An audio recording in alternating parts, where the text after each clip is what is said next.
सच्चा साथी। एक बार की बात है कि राधा नाम की एक लड़की अपने पिता के साथ रहती थी। उसकी माँ बचपन में ही गुजर गई थी और वह अपने घर का काम करती और फिर पढ़ने के लिए कॉलेज जाती। कॉलेज जाते समय वह पक्षियों को दाना डाला करती थी। उसने अपने घर में भी 2 पक्षी रखे हुए थे जिनको वो रोज दाना डालती थी। एक दिन जब वो पक्षियों को दाना डाल रही थी तो जमींदार के बेटे ने उसे देखा और उसने अपने पिता से राधा से शादी करने की इच्छा जताई। जमींदार ने राधा के पिता से बात करके अपने बेटे की शादी राधा से करवा दी। राधा अपने घर से उन दोनों पक्षियों को लेकर ससुराल आ गई और वह वहां पे उन पक्षियों को दाना पानी डालने लगी। पर यह बात राधा की सास को बिल्कुल पसंद नहीं आई। वह उन पक्षियों से परेशान हो गई और उनको परेशान करने के लिए उनका दाना पानी वह जमीन पे फेंक देती।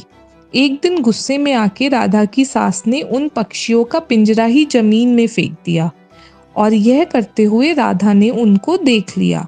यह बात राधा ने अपने पति को बताई। उसके पति ने उन्हें समझाते हुए बोला कि तुम इन पक्षियों को पास वाले पार्क में छोड़ आओ, वहाँ वो खुली हवा में रहेंगे, अपने दोस्तों के साथ रहेंगे और तुम उनसे मिलने, उनको दाना पानी डालने पार्क में ही चली जाया करो।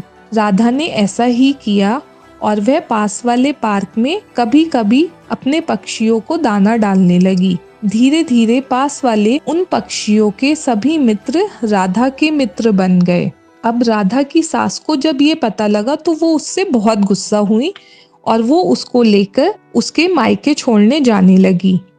रास्ते में वहां राधा की सास के गहने चुराने चोर आए। उन चोरों को देख सभी पक्षियों ने उन पे हमला किया और राधा की सास के सारे गहने बचा लिए।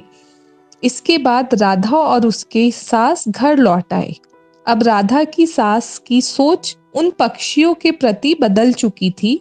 उसने राधा से कहा कि अब हम दोनों इन चिड़ियाओं को दाना खिलाया करेंगे और पहले वाले 2 पक्षियों को हम घर भी वापस लेके आएंगे। यह बात सुनकर राधा बहुत ही खुश हुई। इस कहानी से हमें यह सीख मिलती है कि हम अपने व्यवहार को अगर जानवरों के प्रति अच्छा रखेंगे तो वो भी हमें बदले में बहुत प्यार देंगे। धन्यवाद।